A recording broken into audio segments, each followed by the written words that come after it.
Bismillahirrahmanirrahim. Assalamualaikum warahmatullahi wabarakatuh. Alhamdulillahilladzi an'amna bi ni'matil iman wal islam wa nusalli wa nusallimu ala khairil anam sayyidina Muhammadin wa ala alihi wa sahbihi wa man ihtada amma ba'du. Sahabat Indo Syariah yang dirahmati Allah, mengamalkan amalan sunnah Nabi menjadi sebab turunnya rahmat dari Allah Subhanahu wa taala. Oleh sebab itu akan sangat baik sekali umat muslim mengamalkannya dalam kehidupan sehari-hari agar kehidupan kita menjadi lebih baik, jauh dari musibah dan didekatkan dengan kenikmatan duniawi, di antaranya kesehatan, kemudahan segala urusan dan rezeki. Dalam hadis riwayat At-Tirmizi, Rasulullah SAW bersabda, "Barang siapa menghidupkan salah satu sunnahku, maka bagi orang tersebut pahala seperti pahala orang yang mengamalkannya, tanpa dikurangi sedikit pun dari pahala mereka." Hadis riwayat At-Tirmizi. Memang ada banyak sekali amalan-amalan sunnah Rasulullah yang lalai untuk kita kerjakan. Hal itu mungkin sebagian besar dari kita tidak tahu fadilah atau manfaat dari amalan-amalan tersebut. Untuk itu kami ingin mengingatkan kembali pada para sahabat Indo Syariah untuk mengingat kembali beberapa amalan-amalan sunnah Rasulullah yang sebenarnya mudah untuk dikerjakan, namun memiliki manfaat yang luar biasa untuk kelangsungan hidup kita.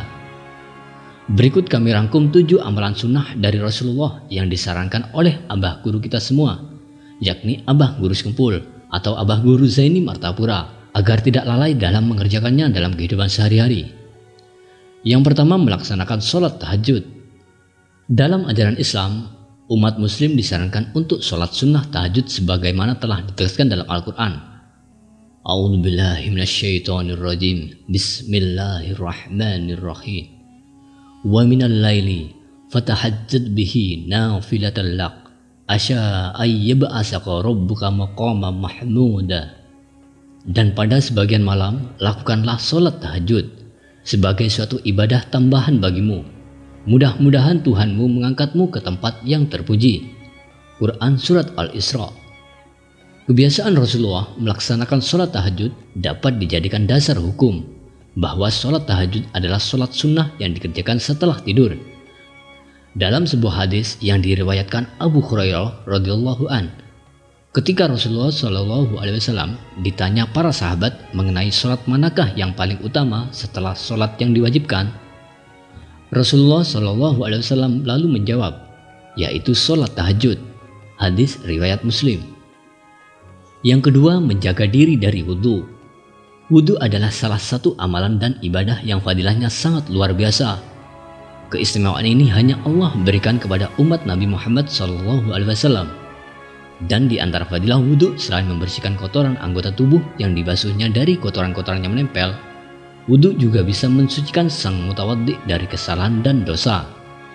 Seperti dalam salah satu hadis Sahih Muslim, Nabi Muhammad SAW bersabda, "Barang siapa berwudhu dan membaguskan wudhunya, dalam arti menyempurnakan wudhu dengan memperhatikan fardu dan sunnahnya, maka keluarlah dosa-dosa dari jasadnya hingga keluar dari bawah kuku-kukunya."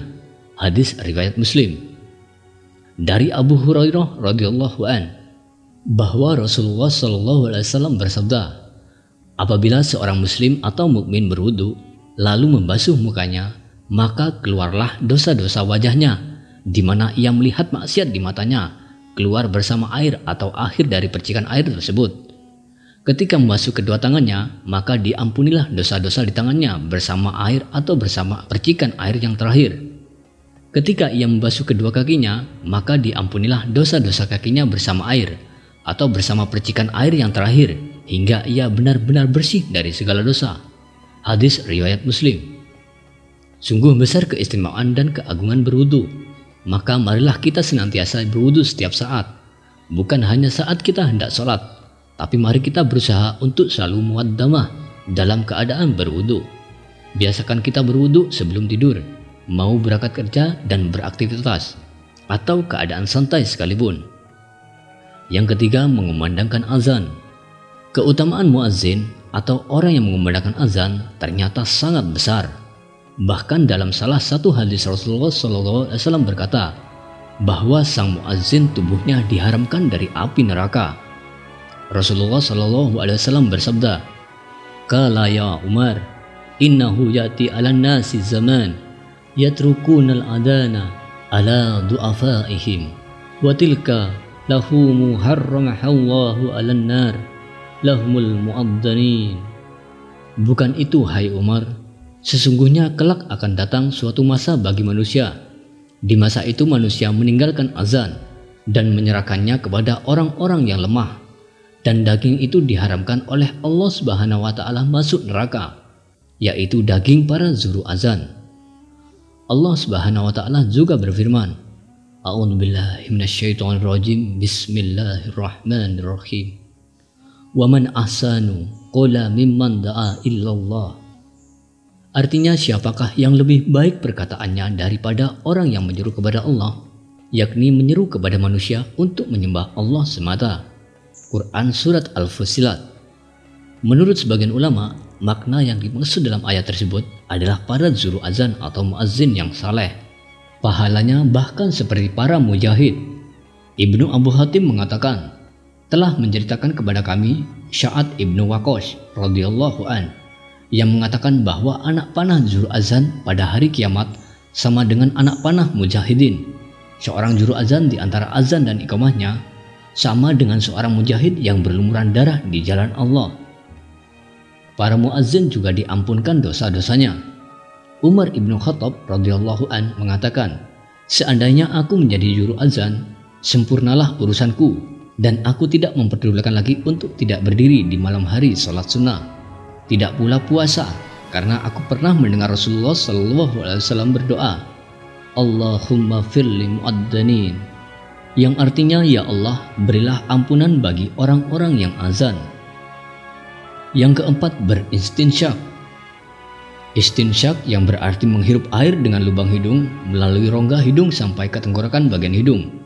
Fungsinya untuk mensucikan selaput dan lendir hidung yang tercemar oleh udara kotor dan juga kuman. Dari Abdullah bin Zaid radhiyallahu an, diriwayatkan bahwa Rasulullah berkumur dan menghirup air ke dalam hidung secara bersamaan dalam satu cidukan air, dan beliau melakukannya sebanyak 3 kali. Hadis riwayat Bukhari dan Muslim. Selama ini kita ketahui selaput dan lendir hidung merupakan basis pertahanan pertama pernafasan kita. Dan dengan beristinsyak, mudah-mudahan kuman infeksi saluran pernafasan akut dapat dicegah. Penelitian ilmu modern yang dilakukan oleh tim kedokteran Universitas Alexandria membuktikan bahwa kebanyakan orang yang berwudu secara rutin, maka hidung mereka bersih dan bebas dari debu, bakteri penyebab penyakit. Tidak diragukan lagi bahwa lubang hidung merupakan tempat yang rentan dihinggapi mikroba dan virus. Tetapi dengan membasuh hidung secara rutin, dengan melakukan istinsyak, memasukkan dan mengeluarkan air dalam hidung di saat berwudu, maka lubang hidung menjadi bersih dan terbebas dari radang dan bakteri, dan ini mencerminkan kesehatan tubuh secara keseluruhan. Yang kelima, adab dalam bertamu. Menjaga adab dalam bertamu mungkin sering kita lalaikan di akhir-akhir zaman ini. Padahal tak sedikit dari para guru-guru kita mengingatkan akan pentingnya menjaga adab dalam bertamu maupun menerima tamu. Di antaranya yang sudah pernah saya ceritakan di video sebelumnya mengenai sang waliullah Habib Soleh Tanggul dalam memuliakan tamu beliau. Begitu juga dengan saran dari Abah Ngurus Kumpul agar menjaga sikap dalam bertamu sesuai ajaran Rasulullah SAW. Dikatakan bahwa Rasulullah SAW apabila mendatangi pintu suatu kaum, beliau tidak menghadapkan wajahnya ke depan pintu, tetapi berada di sebelah kanan atau kirinya dan mengucapkan salam. Adab bertamu mengucapkan salam telah dijelaskan dalam Quran Surat An-Nur. A'udzubillahi minasyaitonirrajim. Bismillahirrahmanirrahim. Ya ayyuhalladzina amanu la tadkhulul buyutan ghaira buyutikum hatta yasta'nisu wa tusallimu ala ahliha dzalikum khairul lakum la'allakum tadhakkarun. Artinya, hai orang-orang yang beriman, janganlah kamu masuki rumah yang bukan rumahmu sebelum meminta izin dan memberi salam kepada penghuninya. Yang demikian itu lebih baik bagimu agar kamu selalu ingat adab untuk mengetuk pintu. Rasulullah SAW mengingatkannya dalam hadis berikut. Dari Abu Musa al-Ash'ari radhiyallahu an, Rasulullah SAW bersabda, minta izin masuk rumah itu 3 kali.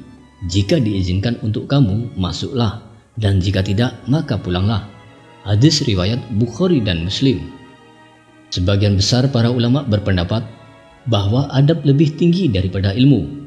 Allah lebih menyukai orang yang beradab, walau dia jahil, dibandingkan orang yang tidak beradab walau dia alim. Syekhona Abah Guru Sekumpul juga menambahkan, orang yang tidak beradab seperti biawak. Yang keenam, begadang.